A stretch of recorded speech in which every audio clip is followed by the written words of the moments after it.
The weather in Paraguay is a very common topic of discussion because it's very, very hot in the summer, but it also gets very cold in the winter. But the winter is very short.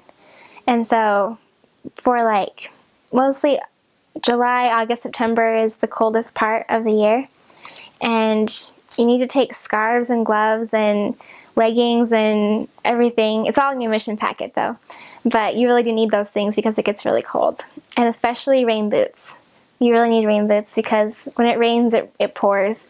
And most of the streets are dirt, and so they just turn into rivers, and you still have to go walk through them.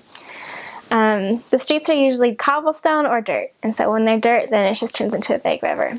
I love my rain boots.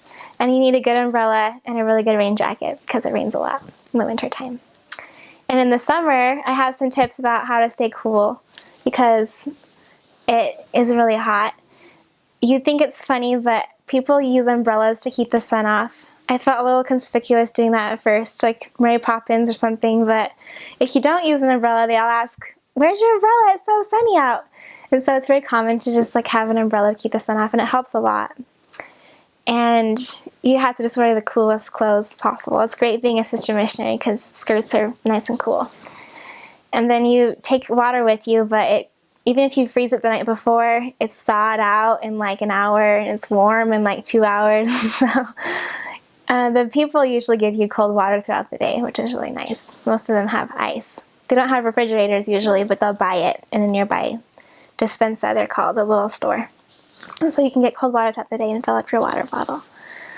And then one sister had the idea of like using Mentos, where they have halls there a lot, and it's like if you have like a Mento in your mouth, you can drink warm water and it still feels like it's cool. That might work for you. One night I was so hot that I went just in my pajamas and like stood under a cold shower and got all wet and just like laid on my bed in my soaking wet pajamas and put a fan on me. That was like the best solution. It was like a homemade swamp cooler. That would work great. If you don't have air conditioning in the summer, you might want to do that. Other than that, the weather is not that bad. Most of the time it's pretty nice. But I will say that when it rains, no one really goes to church because it's hard to walk there in the rain. They don't have umbrellas, they don't have boots like we have. And so you have to just be patient in that regard. But just pray that it doesn't rain on Sundays because the attendance is very slim. As far as etiquette for missionaries, we clap at houses. They don't have doors that we knock on usually. That's how most of South America is. They'll have a house and like a little patio and then usually a gate or a fence. And so there's no way to get to the door and knock, and so you just clap outside. And usually if they don't want to come, they'll send their little kid out, and the little kid will be like, "My mom says she's not here." And then they'll run back and tell their mom something. And you just have to, not insist too much, else they get a little bit annoyed. So just maybe clap like 2 or 3 times. And if they're not coming, they're just trying to tell you no.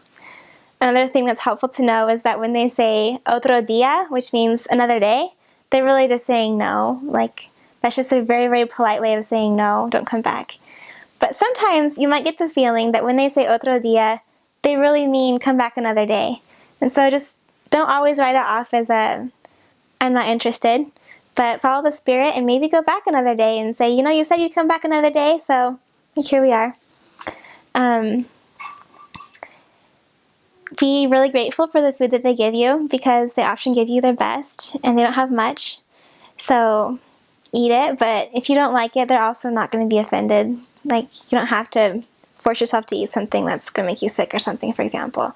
If it's not safe to eat, if the meat's not cooked or something, then just politely explain that you can't eat it. They're not really offensive people. They don't get offended very easily. They just want to make you happy.